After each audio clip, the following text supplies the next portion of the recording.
vamos a empezar y hoy vamos a revisar algunos problemas clínicos frecuentes en la consulta de nefrología.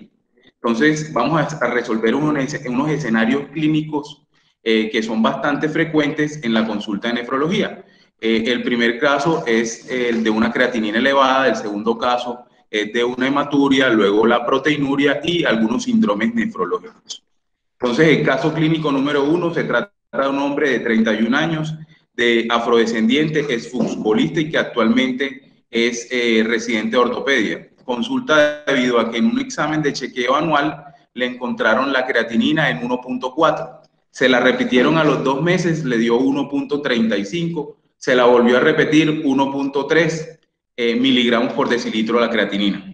A la revisión por sistemas y al examen físico no se encuentra ninguna alteración, está muy preocupado a pesar de estar asintomático.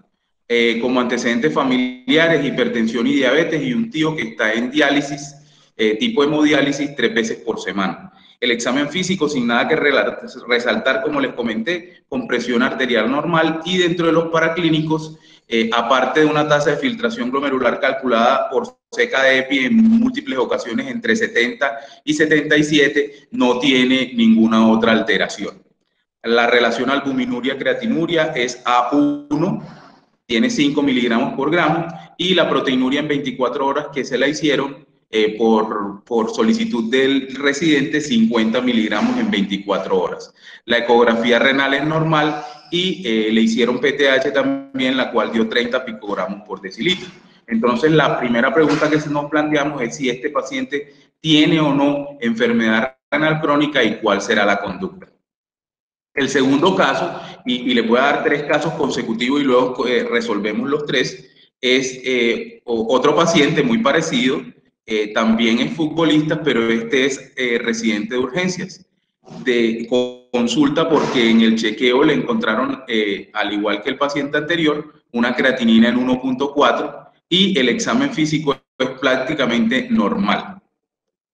Por el contrario, sí le encontramos algunas otras alteraciones en los paraclínicos. La hemoglobina está en 12.8, con unos leucocitos normales, unas plaquetas normales.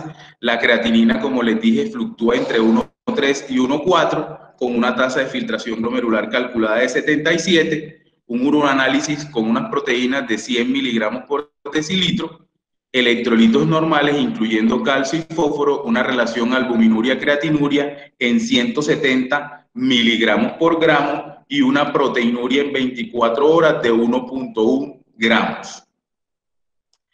La ecografía renal es normal y la PTH está en el límite superior en 75 picogramos por decilitro. Nuevamente, nos preguntamos en este paciente si tiene o no tiene enfermedad renal crónica y cuál sería la conducta con él. Por último, en esta primera fase de casos clínicos tenemos un hombre de 75 años, mestizo, pensionado de Bancolombia, consulta debido a que en el examen de chequeo anual le encontraron la creatinina alterada, refiere estar asintomático y muy preocupado y miremos cómo, y estos 3 ejemplos, digamos que nos dan cuenta de que la creatinina depende de muchos factores y que la misma creatinina en 1.4 en este paciente nos da una tasa de filtración glomerular en 48 y en los pacientes previos 77 mililitros por minuto. No hay antecedentes personales ni familiares, el examen físico y los signos vitales son normales, los paraclínicos, una hemoglobina en 13.5, leucocitos y plaquetas bien, uroanálisis normal, electrolitos normales, la relación albuminuria-creatinuria 5 miligramos por gramo, o sea, es A1, la proteinuria en 24 horas es de 60 miligramos, una ecografía renal normal y una PTH en 30 picogramos por decilitro. Y nos planteamos la misma pregunta, si este paciente tiene o no tiene enfermedad renal crónica y cuál será la conducta.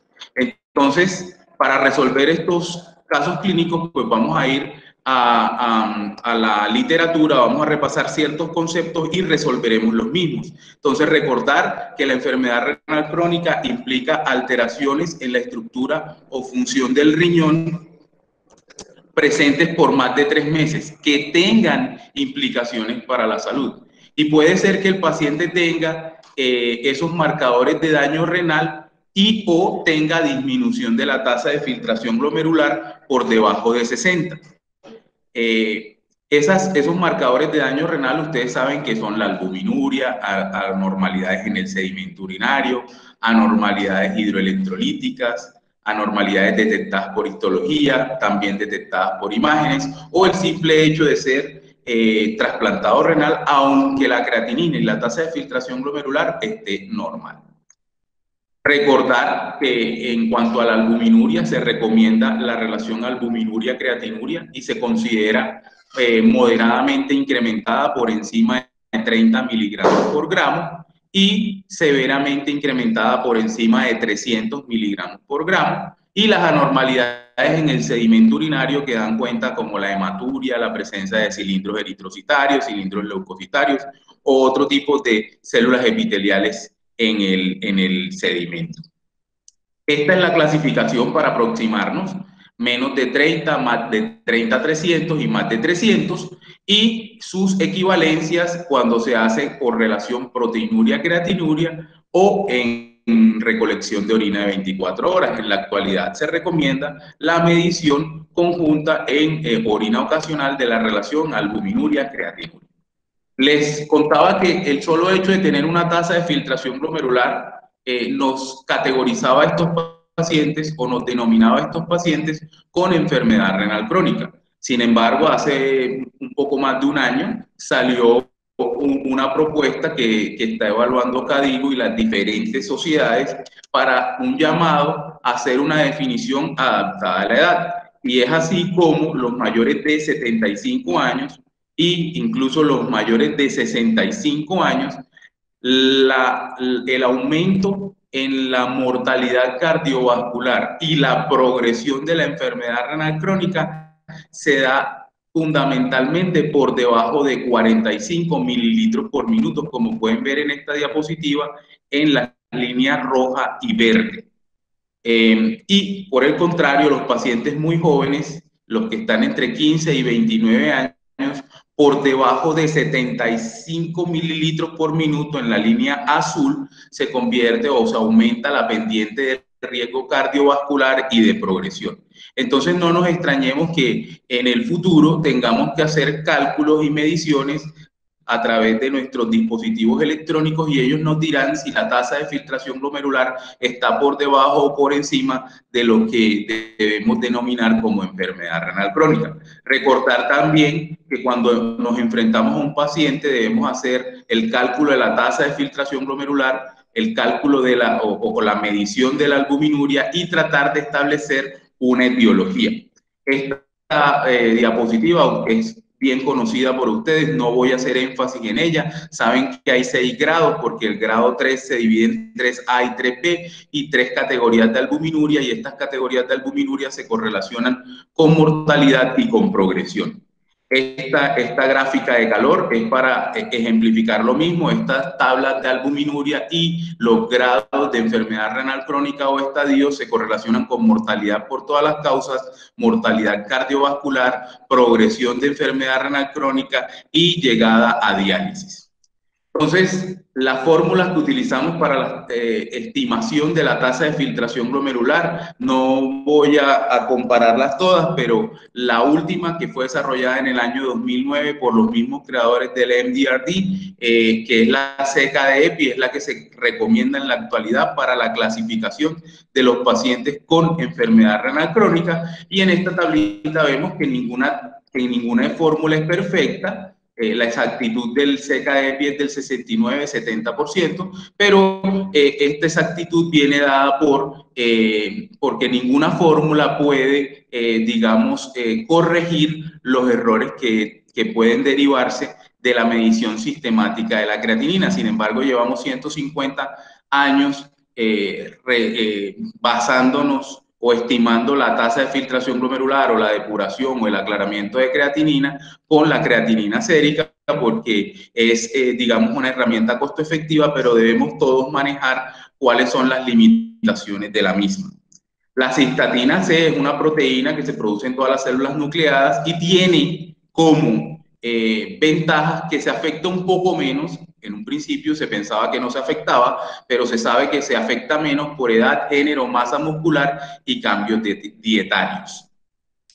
Las ecuaciones que se han hecho para comparar creatinina con cistatina no han arrojado ventajas, excepto en el subgrupo de pacientes que tienen entre 45 y 60 mililitros por minuto, como podemos ver en esta revisión del año 2020, al igual que en la guía CADIGO, que se recomienda en los pacientes que tienen entre 45 mililitros por minuto y 59 mililitros por minuto sin marcadores de daño renal, realizar la cistatina C y hacer una ecuación o calcular la tasa de filtración glomerular combinando la creatinina con el valor de cistatina para confirmar si realmente el paciente tiene enfermedad renal crónica. En cuanto a la tasa de filtración glomerular en los ancianos, sabemos por fisiología que el envejecimiento renal se da a partir de los 30 a 40 años. A partir de los 40 años se cae la tasa de filtración glomerular 0.75 mililitros por minuto por año en promedio. En los ancianos, en los diferentes estudios, el gol estándar siempre ha sido la inulina o la gamografía renal con iotalamato. El MDRD no se validó en un principio en mayores de 72 años y utilizó solo personas con enfermedad renal crónica. Entonces habían pacientes que no tenían enfermedad renal crónica y se les aplicaba la fórmula y por lo tanto daba una subestimación de la tasa de filtración glomerular. El CKEPI incluyó solo 28 pacientes en su fórmula original de más de 80 años, de un total de 5.504 pacientes en los cuales se validó la prueba. Existen unas fórmulas diseñadas para pacientes mayores de 72 años. Está el BIS1 y BIS2 que utilizan cistatina y que fueron validadas en población caucásica en Alemania. Digamos que no tiene la limitación de que no ha sido validada en otras poblaciones. Y está una fórmula que se llama la fórmula de Hughes, que tiene en cuenta el hematocrito, la urea y el género del paciente, con unos índices logarítmicos. Si el Hughes es mayor de 0, tiene enfermedad renal crónica. Si el Hughes es menor de 0, no tiene enfermedad renal crónica. Y aquí les muestro el estudio original del BIS1 y el BIS2. El BIS1 no utiliza cistatina, utiliza la creatinina en suero, la edad y el sexo. Fue validado en 570 pacientes mayores de 70 años alemanes. Y el BIS2, que tiene mejor correlación con el estándar de oro, que es la inulina o la gamografía, sí utiliza la cistatina C. Entonces, cuando tenemos un paciente con sospecha de enfermedad renal crónica, nos tenemos que aproximar estimando la tasa de filtración glomerular con las creatininas para una ecuación de la estimación, mirar si es necesario medir cistatina C. En los pacientes que tengan alguna indicación, hacer una depuración de creatinina. ¿Quiénes son esos pacientes? Las mujeres embarazadas, los pacientes que tienen amputaciones, poca masa muscular o que tienen dietas vegetarianas. Hay que valorar la albuminuria, valorar la gravedad y las complicaciones y tratar de llegar a una etiología, como les mencioné previamente, y se obtiene esta etiología después de un examen físico juicioso, de un interrogatorio apropiado y de exámenes de laboratorio como uroanálisis, imágenes e incluso la biopsia renal en el caso que esté indicado. Lo otro que hay que hacer es hacer varias mediciones, confirmar la cronicidad, mirar si el paciente tiene mediciones previas, de tanto de creatinina y de estimación de la tasa de filtrado glomerular como de los marcadores de daño renal, mirar imágenes, las actuales y las previas, si tiene biopsia renal o no, mirar el grado de fibrosis o atrofia y dentro de los antecedentes qué tanto tiempo llevan con enfermedades que se pueden asociar a enfermedad renal crónica. Adicional a eso, debemos calcular el riesgo de progresión a estadio 5, tratar de identificar y tratar las comorbilidades e identificar y tratar las complicaciones asociadas a la enfermedad renal crónica, como ustedes conocen, la anemia, el hiperparatiroidismo, la hipercalemia, la acidosis metabólica, entre otras. Entonces, volviendo al caso número 1, que era el residente de ortopedia, y aquí nos vamos a basar en este algoritmo que salió publicado hace más o menos 1 año y medio, cuando usted tiene sospecha de enfermedad renal crónica, qué es lo que tiene que hacer. Entonces, ¿cuáles eran las claves en ese paciente? La tasa de filtración glomerular era más de 60 mililitros por minuto, en específico era 77 mililitros por minuto. Entonces, lo segundo que nos tenemos que preguntar es si tiene o no tiene marcadores de daño renal. Y ese primer paciente afrodescendiente no tenía marcadores de daño renal. El citoquímico de orina era normal, la albuminuria era normal y las complicaciones asociadas a la tasa de filtración glomerular, por lo menos las más frecuentes, no las presentaba. No tenía PTH elevada, no tenía anemia, entre otras. Entonces, debemos en él, para confirmar o no, porque tiene una creatinina sérica por encima del valor de referencia, aún para pacientes de raza negra que están alrededor de 1.2 en pacientes jóvenes, e interrogar nuevamente al paciente y valorar si vamos a realizar cistatina C, que en este algoritmo sería el paso a seguir. Entonces, en el interrogatorio dirigido, al ser un ex deportista que ya no está, digamos, jugando fútbol, lo que hace es ir al gimnasio y en el gimnasio consume creatina y anabólicos, ¿sí? Entonces, en este caso, definimos que el paciente no tiene enfermedad renal crónica, primero porque la tasa de filtración glomerular está por encima de 60 y segundo porque no tiene marcadores de daño renal, pero yo le adicionaría un tercero y es que no tiene complicaciones asociadas a la baja tasa de filtración glomerular. La conducta con él sería la suspensión de esos suplementos, una medición de cistatina sérica que se altera menos o no se altera, perdón, en el caso de consumo de creatina, repetir la función renal después de 4 semanas de la suspensión de los suplementos y de acuerdo a la sospecha clínica, valorar si quiere hacer una gamografía renal, que sería el gol estándar, pero en este caso creo que no sería la conducta. Entonces, aquí les traigo esto. Este es sacado de una revisión anual que hacen en la revista de Salud Pública, en la cual, en Annual Review of Public Health, donde nos dan cuenta del problema actual que tenemos en la regulación y en el consumo de suplementos dietarios. Alrededor del 70% de los pacientes mayores de 60 años en los Estados Unidos consume o ha consumido en el último mes algún tipo de suplemento dietario. Y recordemos que al ser unos suplementos dietarios, por lo menos en Estados Unidos sí requieren un aval de la FDA, pero en Colombia la regulación del INVIMA es ínfima en este sentido, y vemos cómo es un problema que es más de pacientes jóvenes como nuestro paciente, pero que en cualquier grupo etario hay consumo alto de estos suplementos dietarios. Es muchísimo más frecuente en una proporción de 2, casi 3-1 del sexo femenino sobre el masculino, y es más frecuente en las familias que tienen un grado económico o unos ingresos económicos más altos y unos niveles de educación más altos,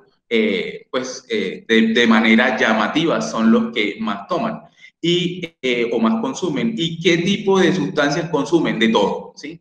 Desde vitaminas y minerales, suplementos, medicamentos herbales o estos tipos de suplementos para mejorar la masa muscular y el rendimiento deportivo. Dentro de ellos, el whey protein o la proteína de suero que puede producir daño renal. ¿Dónde compran estos? Y esto es una cuestión bastante interesante. Lo compran usualmente en tiendas naturistas o en farmacias especializadas, donde venden este tipo de medicamentos. ¿Y a quién le confían más esa información? El 40% obtiene la información de Internet. Pero miren esto, 35% obtiene la información de personal de la salud, ya sean médicos o nutricionistas. Y aquí me falta introducir o distinguir los nutriólogos que están tan de moda en Medellín y que también prescriben a diestra y siniestra muchos de estos suplementos. Entonces, digamos que es algo que tenemos que interrogar en nuestros pacientes para definir si realmente hay una alteración o un factor precipitante. ¿Y qué pueden producir? Entonces los invito a revisar esto, una revisión del C-JSON, que es una revista, la revista clínica de la Sociedad Americana de Nefrología, donde se hace una evaluación amplia de cómo pueden producir la disfunción renal, ya sea por nefrotóxicos directos o mediados por el sistema inmune. Algunos predisponen a litiasis renal, otros a rhabdomiólisis, otros a síndrome hepatorrenal, e incluso un potencial con potenciales teóricos no comprobados, y los pacientes pues están consumiendo este tipo de medicamentos. El otro es toxicidad directa tubular. En el caso de la creatina produce hiperfiltración. Adicionalmente, interfiere con la medición de la creatinina, o sea, la reacción de Picrato en el laboratorio se va a ver interferida por la creatina y se falsea o dan resultados falsamente más altos de lo que realmente tiene, pero también producen nefritis tubulointersticial, daño tubular focal y rhabdomiólisis, la creatina que estaba consumiendo nuestro paciente. Este paciente es un paciente extraído de mi consulta de nefrología particular, y después de la suspensión de la creatina, en cuestión de 4 semanas, la creatinina estaba en 1.1 y a los 3 meses estaba en 0.9. El caso número 2 era el mismo paciente, o un paciente muy parecido, pero que en el caso de él teníamos marcadores de daño, de daño renal, por una proteinuria en 1.1 gramos, que es una proteinuria significativa. Adicionalmente tenía una PTH en 75 picogramos por decilitro, que para el grado 2, en este caso de enfermedad renal crónica que tiene el paciente, esa PTH está anormalmente alta. Hacemos diagnóstico de hiperparatiroidismo secundario. Además tenía hemoglobina por debajo de 13, entonces tenía otra complicación asociada a la baja tasa de filtración glomerular para la edad, una hemoglobina en 12.8. Habría que estudiar la anemia, no quiere decir que sea de origen renal inmediatamente, hay que hacer todos los estudios de anemia como en cualquier otro paciente. En este paciente que estamos diagnosticando enfermedad renal crónica, entonces debemos hacer un cálculo del riesgo de progresión y hacer lo que siempre hacemos o que debemos hacer como médicos de atención primaria y como médicos internistas de los pacientes, y es hacer un buen control de las comorbilidades, tensión arterial, peso, glicemia, y en lo posible, por ser una nefropatía proteinúrica, el uso de bloqueantes del sistema renina-angiotensina-aldosterona y ECA o ARA2. Adicionalmente, si la proteinuria es persistente por encima de 1 gramo, este paciente habría que remitirlo a nefrología para una posible biopsia renal. Recordemos que según las guías internacionales, los estadios 4 en adelante deben ser referidos a nefrología, o las albuminurias A3 inmediatamente a nefrología. Sin embargo, yo siempre les insisto que cuando ya el paciente llega a un estadio 4, al nefrólogo es poco lo que hay que ofrecer para prevenir la progresión de la enfermedad renal crónica, y sugiero que se haga en estadios más tempranos, podría ser un 3B.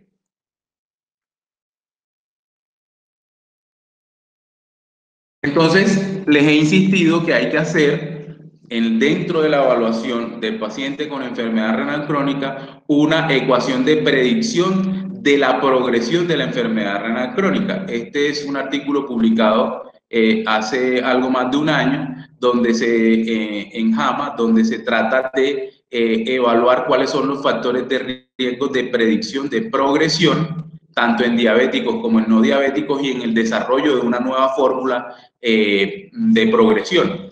Entonces, lo que encontraron tanto en pacientes diabéticos como no diabéticos es que la edad, por cada 5 años de más edad, se aumenta el riesgo tanto en diabéticos como no diabéticos, el HR, el ser afrodescendiente, el hecho de tener albuminuria por cada 10 miligramos por gramo que se aumente, y este es el que mayor HR tiene, 1.42 en no diabéticos y 1.45 en pacientes con diabetes, O sea que la albuminuria es un marcador de progresión importante tanto en pacientes diabéticos como no diabéticos, y esta es seguida por la hipertensión, pacientes con hipertensión no controlada por encima de metas, el HR de 1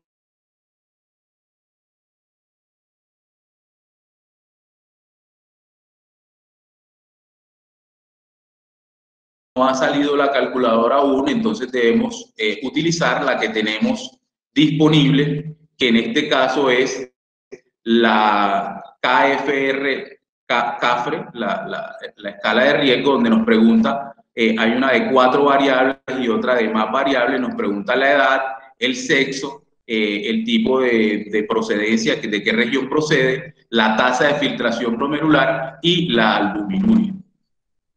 Adicionalmente, si se tienen los datos, se puede colocar la albúmina, el fósforo, el bicarbonato y el calcio corregido, y eso nos da una escala de predicción que para el paciente en cuestión de 31 años era de una escala de progresión de 0.5% a 5 años, es decir, que era un riesgo bajo.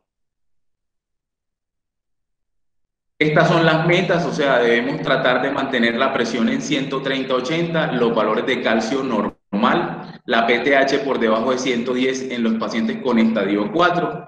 En los pacientes que están en estadio 5, la hemoglobina debe estar entre 10,5 y 11,5. No hay una recomendación como tal en los pacientes sin diálisis. Lo que no se recomienda es utilizar eritropoyetina o estimulantes de la eritropoyesis para mantener hemoglobinas por encima de 12. La hiperfosfatemia pues se debe tratar con dieta y con quelantes de fósforo, idealmente, y si el bolsillo lo permite, quelantes de fósforo que no sean con base en calcio para evitar la calcificación de los pacientes. Si el paciente tiene acidosis metabólica, dar bicarbonato oral. En el caso de que el paciente tenga sobrecarga o maneje mal los líquidos, usar diuréticos, y si tiene deficiencia de vitamina D, pues suplementarla y tratar de mantenerla por encima de 30. Aquí desaparece otra recomendación que teníamos, que era el control de ácido úrico en pacientes asintomáticos, pero con enfermedad renal crónica, por el artículo del New England que salió recientemente publicado, un ensayo clínico que no demostró ningún beneficio. En el caso del paciente de 75 años que les planteé al inicio, que tenía una tasa de filtración glomerular en 48, es decir, si vemos solo la tasa de filtración glomerular, lo categorizaríamos como un paciente con enfermedad renal crónica en estadio 3A. Sin embargo, el paciente no tenía marcadores de daño renal y no tenía complicaciones asociadas a la baja de tasa de filtración glomerular. Entonces, ¿qué nos recomiendan las diferentes guías? Este es el paciente ideal para la medición de una cistatina sérica. La cistatina sérica está en el mercado hace más o menos unos 15 años, en nuestra ciudad lleva unos 10 años más o menos, y se puede pedir, SURA lo autoriza, las diferentes EPS la autorizan. Sin embargo, hay que aclarar que es más costosa que una creatinina. Una creatinina en promedio vale entre 10 y 15 mil, y la cistatina puede costar hasta 200.000 pesos. En este caso, la cistatina a nuestro paciente de 75 años, pensionado de Bancolombia, le dio 0.9 miligramos por litro. Entonces, buscamos en internet o en su dispositivo electrónico la fórmula de CK de EPI para combinada de cistatina con creatinina sérica, y calculamos la estimación de la tasa de filtración glomerular en estos pacientes y nos da 65 mililitros por minuto. Es decir, este paciente no tiene enfermedad renal crónica. Si por el contrario no tenemos acceso a la cistatina, con el solo hecho de decir que no tiene marcadores de daño renal y no tiene complicaciones asociadas a la baja tasa de filtración glomerular y está entre 45 y 60 y tiene más de 70 años, probablemente se trate de envejecimiento renal y no hay un impacto en la salud del paciente ni en la calidad de vida. Esta gráfica que vemos abajo es la declinación normal de la tasa de filtración glomerular por la edad. Entonces, Ya miramos esos tres casos que tenían algo relacionado con la creatinina sérica y con las tasas de filtración glomerular. Tenemos el caso clínico número 4, es un varón de 28 años, estudiante de contaduría, consulta debido a 4 meses de hematuria. Sin embargo, cuando él nos consulta al consultorio, no dice que tiene hematuria, sino que dice que le han tratado alrededor de 3 o 4 infecciones del tracto urinario. Revisamos las historias clínicas y en las historias clínicas nunca ha tenido urocultivo positivo a pesar de que se lo han hecho, y lo que siempre persistentemente ha presentado es hematuria y lo han confundido con infecciones del tracto urinario. Posteriormente consultó en 3 ocasiones más por solo hematuria y se dio manejo como 9 episodios de infección urinaria o como urolitiasis recurrente, a pesar de no tener una imagen ni un cuadro clínico que sugiriera la litiasis renal. El examen físico es completamente normal, le hacemos los exámenes de laboratorio, no tiene anemia, la creatinina está normal con una tasa de filtración glomerular calculada normal, albúmina normal, y el uroanálisis presenta hematuria en el sedimento, que es donde debemos mirar si hay o no hematuria. Recuerden que la tirilla puede dar, el dipstick puede dar, marcar sangre y no necesariamente corresponder a hematuria. Eso hay que corroborarlo con el estudio del sedimento urinario. Se le hicieron electrolitos, los cuales fueron normales, la relación albuminuria-creatinuria 5 miligramos por gramo, la proteinuria en 24 horas en un episodio de hematuria 600 miligramos, una ecografía renal que era normal, una PTH en 15 y los exámenes tanto serológicos como autoinmunes negativos. Entonces, ¿cuál es la conducta con este paciente? Recordemos que cuando tenemos un paciente con sospecha de hematuria, debemos confirmar que en el sedimento haya glóbulos rojos. Si no tienen glóbulos rojos en el sedimento, tenemos que evaluar causas alternativas de una tirilla positiva sin hematuria en el sedimento. Recordar que hematuria se define como 3 o más eritrocitos por campo amplio poder en el citoquímico orina, específicamente en el sedimento. Entonces, en el caso de que el sedimento no tenga hematíes y la tirilla marque sangre, entonces hay que evaluar, por ejemplo, mioglobinuria. Si sí hay glóbulos rojos en el sedimento, lo próximo que debemos preguntarnos en el algoritmo mental es si este paciente, la hematuria es de origen glomerular o es de vía urinaria baja. Y hay ciertos detalles en la historia clínica que mencionaremos más adelante que nos sugieren una u otra, pero en el estudio del sedimento debemos preguntarle, o nos deben reportar, mejor dicho, las bacteriólogas que examinan el sedimento, si tiene hematíes dismórficos, si hay cilindros hemáticos o si hay acantocitos, o si el paciente tiene o no tiene proteinuria. Si alguna de estas es positiva, nuestro constructo mental para determinar si la hematuria es de origen glomerular es altamente sugestiva, y por lo tanto, pues definimos que probablemente la hematuria sea de origen glomerular y hay que estudiarla como tal. Si la hematuria no es de origen glomerular, por los hallazgos en el sedimento y por la historia clínica y por todo lo que estamos haciendo, entonces debemos, profundizar en los estudios de imágenes y, de acuerdo a la edad, los factores de riesgo, etcétera, y que tengan o no tengan contraindicación para una tomografía, usted escogerá entre una ecografía, una tomografía simple o una tomografía contrastada. Finalmente, si el paciente persiste con hematuria y no hemos llegado a un diagnóstico, está indicada también la remisión a urología para una cistoscopia. Este es un algoritmo muy chévere, donde si el paciente tiene hematuria, debemos centrifugar y observar el sedimento. Si el sedimento está claro con un sobrenadante rojo y no hay hematíes al microscopio, entonces se debe sospechar que el paciente tenga otra causa diferente de presencia de sangre, de presencia de que la tirilla sea positiva sin hematuria, y aplicamos nuevamente la tirilla, y si es positiva para el grupo hemo, entonces es mioglobinuria o hemoglobinuria. Si por el contrario el sedimento es rojo con sobrenadante claro y hay hematíes en el microscopio, estamos ante una hematuria verdadera. Toda hematuria es patológica, pero pueden haber unas que son transitorias. En el caso de que sea persistente, la siguiente pregunta que nos debemos hacer es si es de origen glomerular o extraglomerular, y de acuerdo a eso enfocar nuestros estudios diagnósticos. Entonces, aquí también hay unas comparaciones de cuando la hematuria es glomerular o extraglomerular. Si es color marrón o Coca-Cola, pensamos en que es más de origen glomerular. Si tiene hematíes dismórficos, en especial si son mayores del 70%, y aquí vamos a encontrar diferentes puntos de corte. El paciente que tenga proteinuria y si tiene cilindros hemáticos. Y obviamente, no es, si la hematuria es de origen glomerular, pues vamos a enfocar nuestras baterías hacia glomerulopatías. Si la hematuria es de origen extraglomerular, porque el color es rosado más bien, más del 70% de los hematíes son isomórficos, no hay proteinuria o la proteinuria es mínima, no hay cilindros y hay presencia de coágulos, entonces sospechamos una hematuria extraglomerular, y dentro de las principales causas están la enfermedad litiásica y las neoplasias del árbol urinario inferior, ¿sí?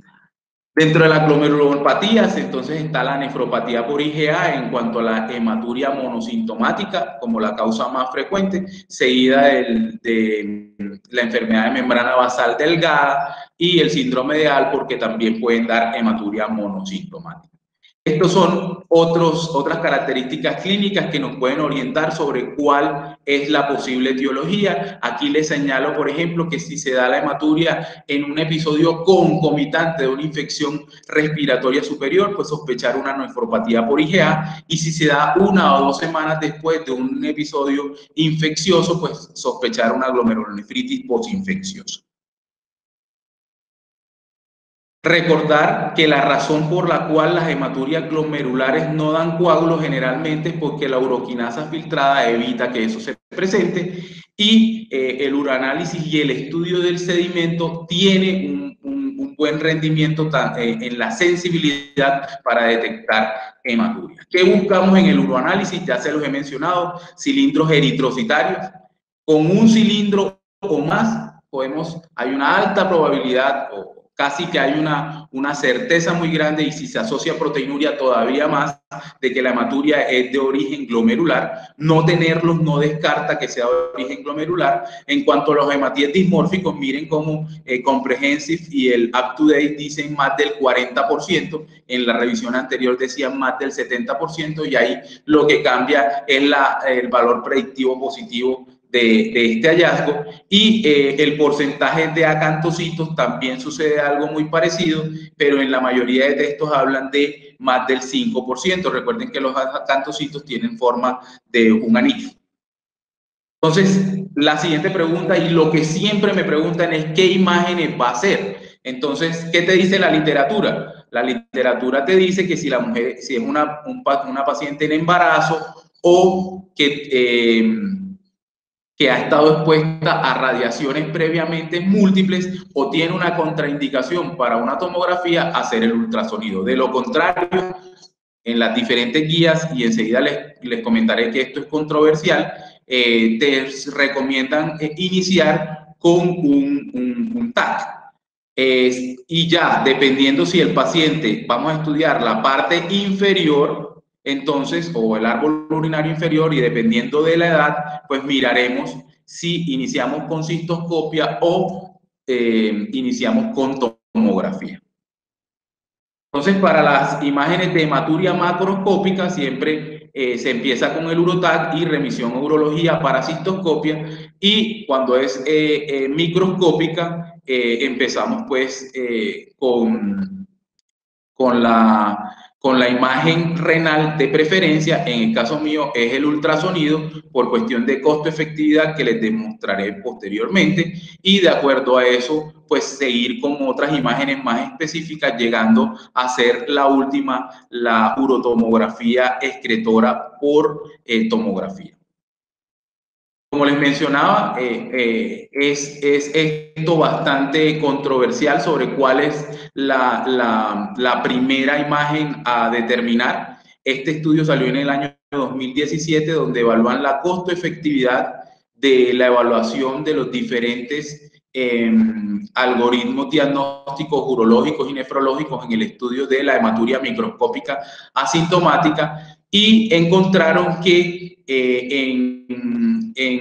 haciendo solamente tomografía encontraban 221 neoplasias, haciendo cistoscopia solamente 222, haciendo tomografía y cistoscopia fue la mejor, 246, pero haciendo ultrasonido, o sea, ecografía y cistoscopia, 245. O sea que solamente en más de 80,000 pacientes que estudiaron en esta revisión de costo-efectividad, solamente un paciente en el estudio de hematuria microscópica asintomática fue diagnosticado adicionalmente con el TAC y no por el ultrasonido.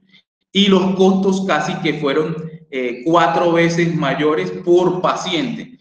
Entonces, ¿qué concluyen los autores de esta revisión? Que la combinación de ultrasonido renal y cistoscopia es la evaluación más efectiva dentro de los 4 aproximaciones diagnósticas para la evaluación inicial de la hematuria microscópica monosintomática. Y es por esta razón, sobre todo si la hematuria es de origen glomerular, que yo empiezo con el ultrasonido y voy avanzando de ahí en adelante. ¿Cuál es el papel de la biopsia renal? La realización de biopsia renal en pacientes con hematuria de origen glomerular dependen del riesgo de progresar en la enfermedad. Y esto viene dado por la presencia o no de proteinuria significativa o caída en la tasa de filtración glomerular.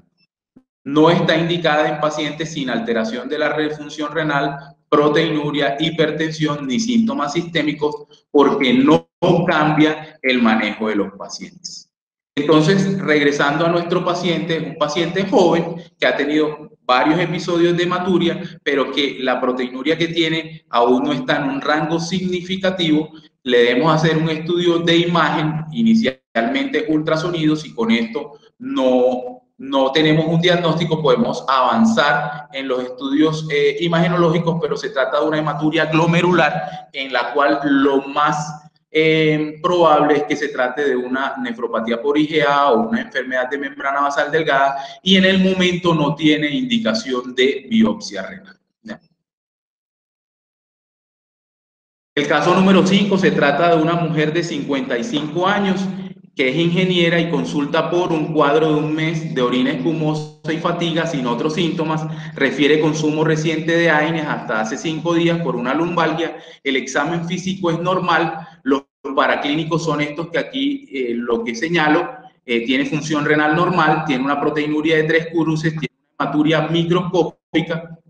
Los electrolitos son normales, incluyendo calcio y fósforo. La albuminuria está en 1.500 miligramos por gramo, con una proteinuria en 24 horas de 2.800 miligramos.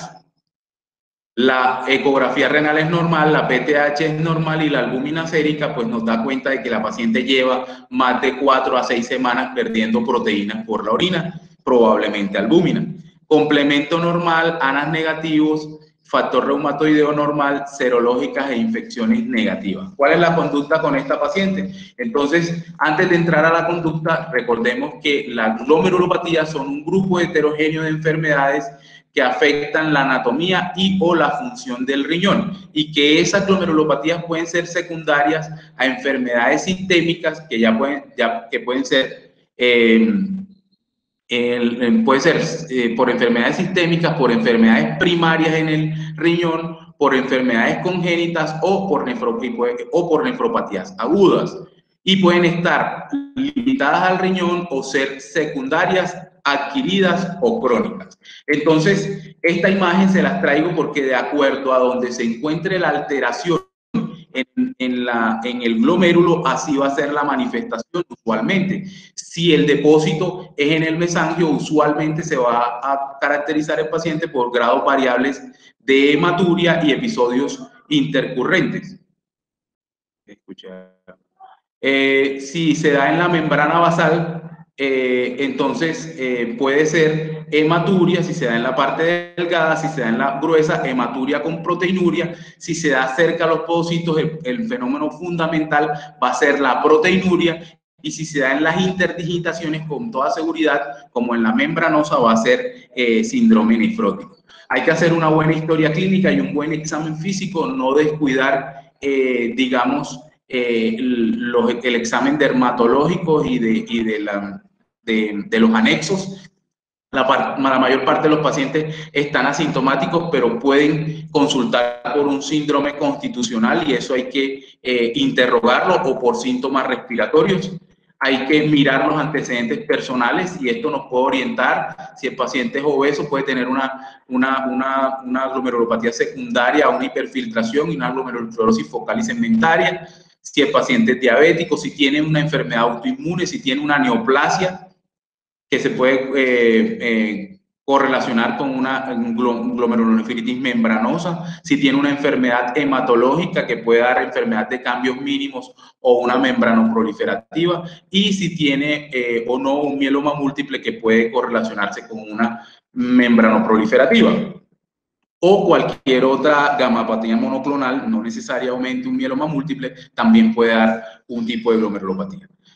Interrogar por los medicamentos, si recibe antiinflamatorios no esteroideos, interferón, litio, que está con cambios mínimos relacionados, penicilamina, que ya prácticamente no se usa, AINES o exposición a mercurio con membranosa, pamidronato o heroína con focal y segmentaria, tabaquismo con la glomerulosclerosis nodular y el uso de medicamentos que puedan dar síndrome hemolítico urémico, en este caso ciclosporina, tacrolimus, entre otros. El examen físico, mirar si hay edema bipalpebral, si el paciente presenta o no presenta hipertensión, las líneas de Merkel que denotan hipoalbuminemia, si tiene o no tiene manifestaciones en piel, púrpura palpable o no, o o alteraciones en la retina, como se pueden presentar en la enfermedad de depósitos densos. Mirar la piel, mirar si tiene o no tiene rash, si tiene o no tiene púrpura palpable, y en ese caso pues enfocar nuestro diagnóstico, en el caso de que se encuentre ante un síndrome nefrítico, a una enfermedad de tipo autoinmune.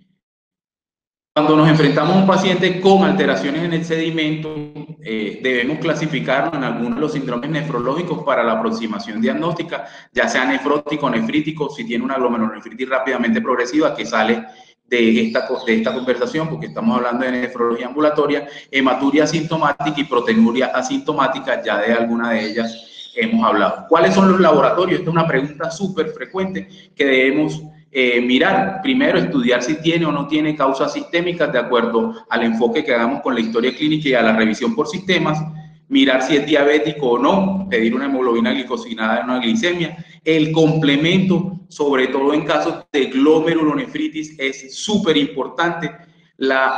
Al igual que la antiestreptolicina, la pedimos mucho en niños, pero en adultos se nos olvida que los adultos también pueden presentar glomerulonefritis postinfecciosa. El perfil autoinmune, el perfil virológico, la electroforesis de proteínas no nos puede faltar, y los anticuerpos contra el receptor de la fosfolipasa 2 en el caso de pacientes con síndrome nefrótico o sospecha de una glomerulonefritis membranosa. El complemento nos ayuda en las glomerulonefritis a mirar cuáles consumen y cuáles no. En las primarias está consumida en las membranoproliferativas y en las secundarias está consumido en la postinfecciosa, en el lupus y en la crioglobulinemia y en las membranoproliferativas específicamente. Y con complemento normal, pues la nefropatía por IgA, la membranosa, la focal y segmentaria, los cambios mínimos dentro de las primarias, y en el caso de una rápidamente progresiva con un complemento normal, pues nos debe hacer pensar o en un Goodpasture o en una vasculitis ANCA. En los pacientes mayores de 50 años no nos puede faltar, en todos los pacientes, la electroforesis de proteínas, pero en los mayores de 50 años siempre estar atentos a que el paciente no vaya a tener una enfermedad hematológica y que no vaya a tener una gamapatía monoclonal. Entonces, mirar si hacemos inmunofijación en orina, si hacemos electroforesis de proteínas en orina o si hacemos relación de cadenas libres, y muy importante que sean las cadenas libres las que se relacionen en suero. ¿Cuándo hacemos una biopsia renal en el contexto de un paciente con proteinuria como la de la paciente? Cuando tenga más de 3.5 gramos al día, o sea, cuando esté un síndrome nefrótico. Cuando está en un rango no nefrótico y tiene sedimento urinario activo, como en la paciente que tenía una hematuria de 3 a 5 por campo de amplio poder. O cuando tenemos una proteinuria en rango no nefrótico, pero que es persistente o que viene en aumento, y ahí hay discusión sobre cuál sea el punto de corte. Durante muchísimos años fue 1 gramo y los autores y los diferentes nefrólogos, donde me incluyo, individualizamos y por encima de 500, aunque esté por encima de 1000, si es persistente a pesar de las medidas antiproteinúricas, individualizamos y realizamos biopsia renal.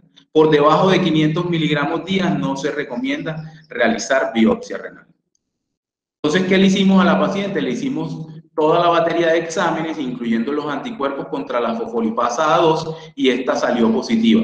Al salir positiva, pues no estaría indicada 100% la biopsia renal, a menos que estemos buscando factores pronósticos o de otro tipo. En la actualidad, teniendo disponibles estudios serológicos, se plantea que no todos los pacientes vayan a biopsia renal si el diagnóstico es compatible con una membranosoma.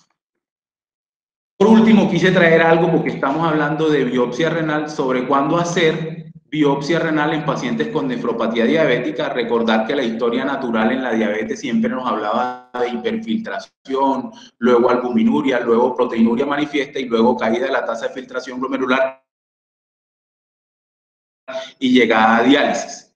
Lo han llamado el nuevo paradigma de la nefropatía diabética, pero yo realmente esta presencia de nefropatía diabéticas que llegan a estadio terminal sin unas albuminurias o sin unas proteinurias significativas, creo que es producto de la introducción en los años 80 y 90 y el uso sistemático de bloqueantes del sistema renina-angiotensina, aldosterona, tipo IECAS o ARA2, y que eso ha impactado en esto, porque incluso puede regresar la albuminuria. Entonces, no todos los pacientes, y la diapositiva con lo que quiero señalar es que no todos los pacientes nos van a llegar con proteinurias nefróticas o con proteinurias significativas a pesar de que sean diabéticos. Entonces, ¿en quiénes debemos sospechar una causa secundaria no diabética de la proteinuria? En pacientes que desarrollan proteinurias severas en menos de 5 años de ser diabético tipo 1, proteinurias severas antes del diagnóstico de diabetes tipo 2, los pacientes que tienen hematuria de origen glomerular con presencia de cilindros hemáticos, hematíes dismórficos, aquí incluyen algunos autores piuria, hallazgos clínicos que hagan sospechar una patología sistémica, un aumento rápido de la albuminuria, es decir, el paciente durante mucho tiempo estuvo controlado, tenía albuminuria baja y de un momento a otro tiene un síndrome nefrótico. Ese paciente hay que considerarlo para una biopsia renal, o quien tenga una caída de la tasa de filtración glomerular acelerada y que no corresponda. ¿Qué podemos encontrar? Otras glomerulopatías como la focal segmentaria, los cambios mínimos, nefropatía por IgA, etc. Esto es una gráfica del Comprehensive Nephrology que resume lo que les he dicho, en quienes no se hace biopsia y en quienes sí se hace biopsia. Es muy parecida a la diapositiva anterior. Y finalmente, estas son las indicaciones de biopsia: un síndrome nefrótico sin albuminuria previa, una macrohematuria o un sedimento urinario activo, una declinación rápida de la función renal o un inicio abrupto de la proteinuria en rango nefrótico. Y esto era lo que yo tenía para presentarles. Nuevamente les pido disculpas por haber empezado tarde y quedo abierto a las preguntas que puedan tener. Muchas gracias.